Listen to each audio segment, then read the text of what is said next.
At its most basic level, marriage serves a single evolutionary function: the reproduction and rearing of the next generation. The anthropologist Edward Westermark defined it in these purely biological terms. In his view, human marriage is simply a durable connection between a male and a female that lasts long enough to ensure the offspring survives. However, when we map these connections within actual human societies, this biological model is immediately overlaid with layers of caste, religion, and lineage. These boundaries restrict who can marry whom, making the act of propagation secondary to social requirements. Early 20th century studies in southern India revealed that these unions didn't happen by chance. They followed a specific set of rules that prioritized group identity and the preservation of status over individual choice. To understand these societies, we have to look past the biological drive and see the underlying logic of the system, a kinship algorithm that dictates the structure of the entire social order. In the historical context of South Indian Hindu society, this system is not a suggestion, it is a mandatory religious duty. The theological requirement is precise. A man's peace in the afterlife depends on a continuous line of male descendants. These descendants are the only ones permitted to perform the offerings necessary for the soul of the ancestor. Because of this requirement, celibacy carries a heavy cost. A man who does not marry is viewed as a useless member of society, failing in his primary obligation to his lineage. To ensure this duty is fulfilled without disrupting the social hierarchy, the society employs 3 specific operational rules: endogamy, exogamy, and hypergamy. With spiritual salvation tied directly to the production of heirs, the society cannot leave mate selection to spontaneous behavior. It requires a regulated, predictable system. The first layer of the algorithm is endogamy. This rule requires an individual to marry strictly within their own social or racial group. Connections outside this primary boundary are blocked, making marrying into an outside group functionally impossible. This boundary preserves the purity of the tribe. By preventing external unions, the group ensures its resources and status remain within its own ranks.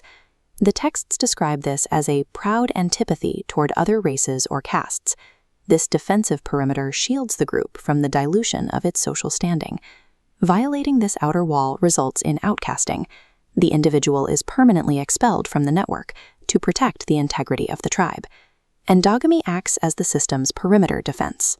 It ensures that the group remains a distinct and identifiable entity across generations. Inside that perimeter, the algorithm adds a second constraint: exogamy. While you must marry inside the big circle, you are forbidden from marrying the nodes closest to you. Marriage within the same subcircle, or gotra, is strictly barred. Even if 2 people are not direct relatives, sharing this totemic identity makes a union invalid. This forces nodes to seek partners in other subcircles, weaving different groups together into a single cohesive macrocaste. Anthropologists often attribute this to totemism, the belief in a mystical bond between a group and a specific animal or plant. This shared identity creates a blood taboo, making marriage within the group a religious violation. Other researchers, like Westermark and Ellis, suggest a psychological basis. They argue that growing up together naturally dulls the attraction between individuals, creating a functional aversion to close kin marriage. Whether driven by mystical taboos or psychological habit, exogamy prevents the society from fracturing into isolated inbred families, forcing the network to remain integrated. The final variable, hypergamy, transforms this flat network into a vertical hierarchy. This model accounts for social rank. Castes are stacked vertically, creating a directional flow. Under anulamam, a woman may marry a man of equal or higher rank, moving up the pyramid. Prathalomam, marrying down, is prohibited, breaking the logic. We see this in the relationship between the elite Nambuthiri Brahmins and the lower Nayar castes. A Nayar woman could enter a union with a man from a higher division, but the inverse was not permitted.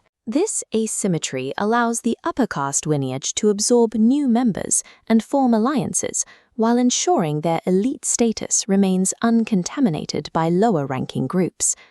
Hypergamy acts as a one-way valve, funneling genetic diversity and social prestige upward to the very top of the pyramid. This complexity requires a mechanism for enforcement. How did these societies manage such precise rules across thousands of people without modern tracking? The rules were coded directly into the culture through mandatory religious ceremonies. This photograph of Nayar girls prepared for tali tying manifests these rules. They aren't entering a romantic union, but fulfilling a structural role before reaching maturity. Every step of the ceremony is strictly directed, from the alignment of the hands to the specific blessings invoked. The ritual ensures that every marriage contract follows the required logic. Ritual serves as the interface of the kinship algorithm, turning abstract social laws into a lived physical reality.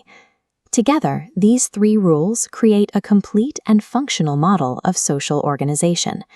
Endogamy protects the perimeter of the group's identity.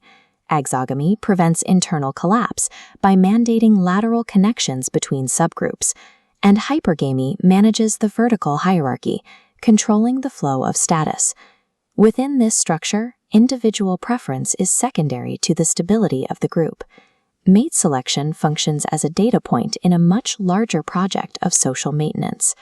This brings us right back to the original biological definition of marriage. The basic drive to produce and rear offspring is completely subsumed by this social structure.